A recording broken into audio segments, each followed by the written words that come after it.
43절이요. 예수께서 갈릴리로 나가려고 하시다가 이 부르심의 유형 세 번째입니다. 바로 인간의 노력과는 별개로 그저 직접 찾아오시는 강권적인 사역을 볼 수가 있어요. 첫 번째로는 설교자의 설교를 통하여 우리는 그리스도의 부르심에 반응하죠. 또 두 번째로는 가족의 전도를 통하여 우리들은 또 예수 그리스도의 부르심을 느낍니다. 세 번째가 완전히 근거 없는 강권적인 찾아오심이라는 거예요. 그때 빌립을 만나서 단도직입적으로 이르십니다. 나를 따르라. 저항할 수 없는 은혜입니다. 완전한 신적 카리스마입니다. 이때 빌립은 안드레와 베드로와 한 동네 벳세다 사람이었다. 여기서 한 동네 사람이라는 것을 왜 갑자기 이 글의 저자는 언급하냐면요. 안드레와 베드로와 같이 메시아를 기다렸었던 사람이다라는 것을 이 지역적으로 언급하고 있는 것입니다. 빌립도 역시 구원자를 묵상하며 기다리고 있었다는 거예요. 45절이요. 이 빌립이 나다나엘을 찾아갑니다. 그래서 부르심의 유형 네 번째, 지인 전도, 친구 전도라고 볼 수가 있죠. 네 번째까지 갑니다. 그래서 모든 유형이 다 나오게 되는 것이죠. 설교자의 설교, 가족 전도, 강권적인 찾아오심, 그 다음에 지인 전도까지요. 그래서 나다나엘을 찾아 말합니다.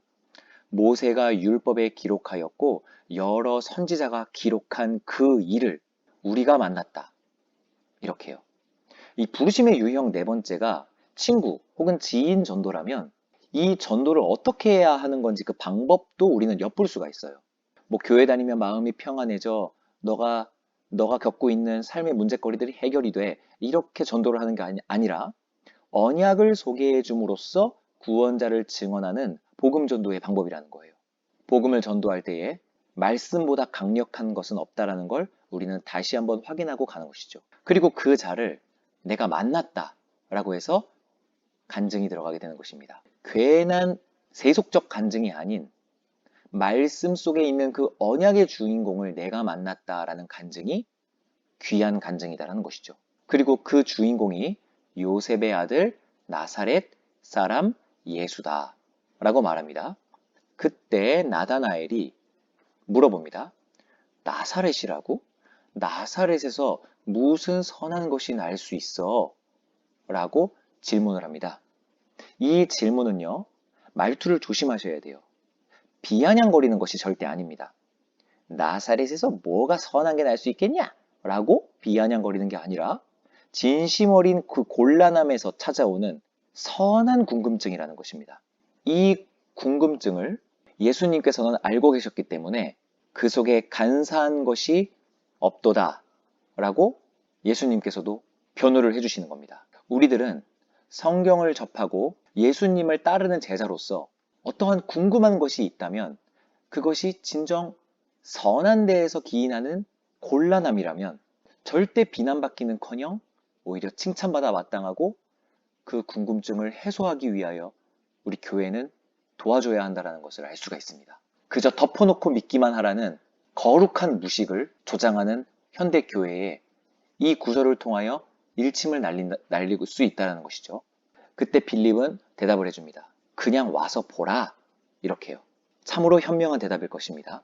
그 주인공을 네가 직접 와서 판단하라. 라는 것이죠. 47절이요. 예수께서 나다나엘이 자기에게 오는 것을 보시고 그를 가리켜 말하십니다. 보아라. 이 나다나엘을 보아라.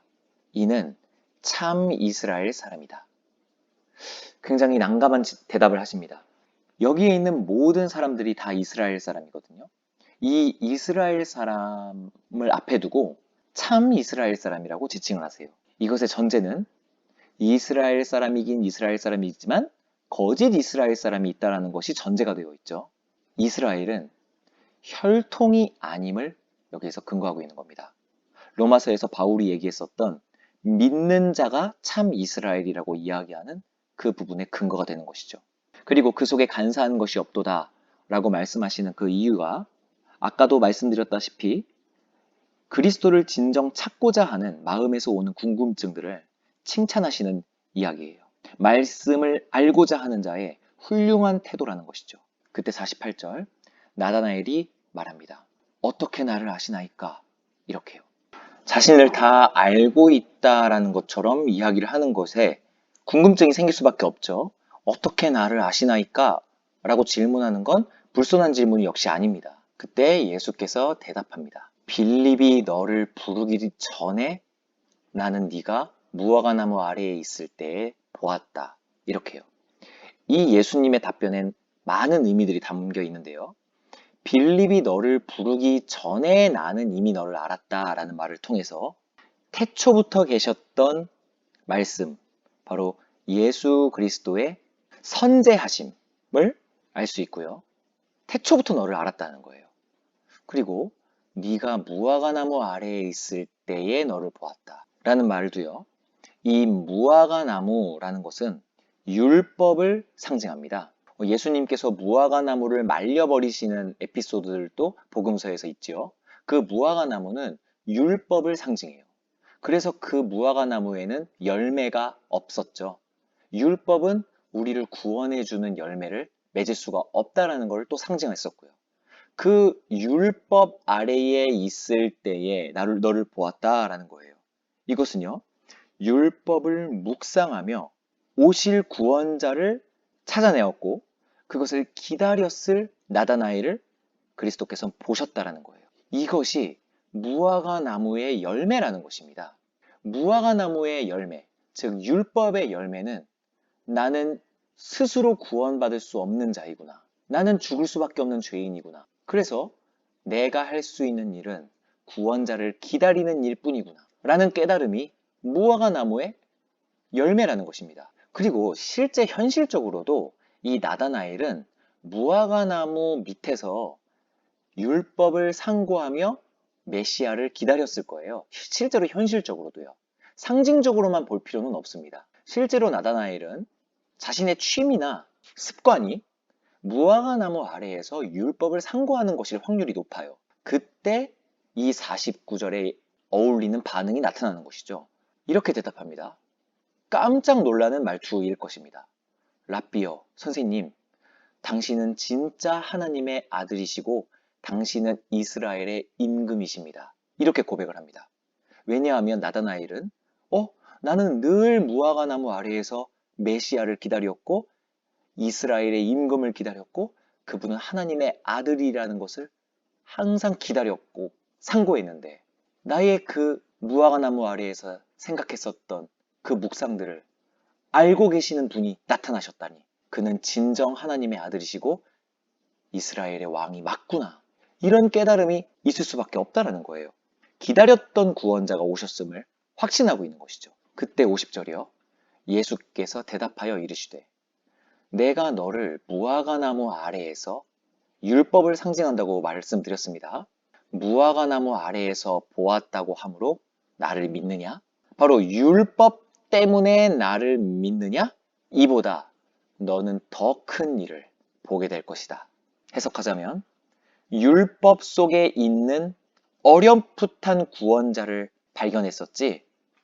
하지만 이제는 다를 거야. 너는 어렴풋한 그림자가 아닌 완전한 그리스도의 사역을 목격하게 될 것이다. 이렇게 예언하고 계시는 것이죠. 그리고 51절이요. 또 이르시되 진실로 진실로 너희에게 이르노니. 여기서 진실로 진실로가 앞으로 계속 나올 텐데요. 이 말은 진리를 선포하실 때에 하시는 중요한 지시어예요. 내가 너에게 결코 변하지 않을 완벽한 진리, 태초부터 종말 때까지 시공간을 넘어서서 결코 변동치 않을 완전한 진리를 내가 너희에게 선포하노라 라는 지시입니다. 이 진실로 진실로 뒤에서는 우리는 납작 엎드려서 이 말을 우리의 삶으로 영접해야 한다는 것이죠. 뭐라고 말씀하시냐 하면요. 하늘이 열리고 하나님의 사자들이 인자 위에 오르락내리락 하는 것을 보리라 하시니라. 하늘이 열린다라는 것은요. 하나님이 계신 곳을 하늘이라고 합니다. 원래 하나님과 우리는 단절되어 있었어요. 하늘 문이 닫혀 있었다라는 것입니다. 근데 이제는 그 하늘이 열렸습니다. 바로 하나님과 소통할 수 있는 기회가 열렸다는 걸 의미해요. 그리고 그 열린 하늘에서 하나님의 사자들이 오르락내리락 합니다. 그럼 그 오르락내리락 하려면 연결해주는 매개체가 있어야 되겠죠. 그 매개체는 인자라는 것인데요. 이 인자를 여러분들은 앞으로 오해하시면 안 됩니다. 이 인자라는 의미를 여러분들은 정리하고 가셔야 됩니다. 우리가 쉽게 오해할 때가 많이 있습니다. 이 인자는 사람의 아들이라고 생각을 한다는 것이죠. 이 사람의 아들이라는 뜻이 아니라요. 인자는 사람으로 오신 아들이라는 뜻입니다. 사람 인자의 아들 자자가 사람의 아들이라는 뜻이 아니라는 거예요. 사람으로 오신 아들이라는 뜻입니다. 그럼 누구의 아들일까요? 하나님의 아들이라는 뜻입니다. 네가 인자를 믿느냐? 그렇습니다. 믿습니다. 라고 하는, 앞으로 계속 인자라는 말이 계속 나올 텐데요. 여기서 인자를 네가 사람의 아들을 믿느냐? 라고 말하는 질문은 참으로 어리석은 질문 아니겠습니까? 그렇게 얘기하시는 것이 아니라 네가 하나님의 아들이 사람으로 왔다라는 걸 믿느냐? 즉 성육신을 믿느냐? 사람처럼 보이는 예수가 하나님의 아들임을 너는 믿느냐? 라는 질문이 된다는 거예요. 인자는 앞으로 보실 때에 사람으로 오신 아들이라고 꼭 해석을 하십시오. 그리고 이 에피소드는 창세기 28장 12절을 통하여 그 예표되었던 걸 살펴볼 수가 있는데요. 꿈에 본즉 사닥다리가 땅 위에 서 있는데 그 꼭대기가 하늘에 닿았고, 또 본즉 하나님의 사자들이 그 위에서 오르락내리락 하고, 이게 야곱의 꿈을 알려주는 부분이거든요. 근데 그 야곱의 꿈은 인자라는 말이 아니라 사다리라고 나와 있습니다. 그럼 이 사다리의 원관념이 바로 예수 그리스도였다라는 것이 지금 이 순간 나다나엘을 통하여 하나님께서 알려주고 계신다는 거예요. 이거를 통하여서 나다나엘이 무화과나무 아래에서 구약 성경을 항상 묵상했다라는 것을 우리는 다시 한번 확고한 근거라고 이야기를 할 수 있습니다. 나다나엘이 창세기에 그 야곱의 에피소드를 보면서 이 창세기 28장 12절을 보면서 묵상한 적이 있지 않을까요? 그러니 예수 그리스도께서는 그 나다나엘의 모든 삶을 지켜보고 계셨던 예수께서는 네가 묵상했었던 그 야곱의 꿈 이야기 있지? 그 꿈에서 야곱이 본 사다리 말이야. 그 사다리가 바로 나야. 그거를 너는 목격하게 될 거야. 라고 나다나엘에게 말씀을 풀이해주고 계시는 것이죠. 참으로 나다나엘은 큰 혜택을 입은 자입니다. 진정 예수님께서는 그 속에 간사한 것이 없다 라는 평가가 칭찬임을 우리는 알 수가 있어요. 나다나엘의 마음속에 말씀을 궁금해하고 앞으로 오실 그리스도를 항상 상고하며 선한 궁금증을 가졌었던 것을 예수님께서는 칭찬해주고 계시는 겁니다. 의심과 궁금함은 다릅니다. 궁금함은 믿음을 베이스로 하여 생기는 질문이에요.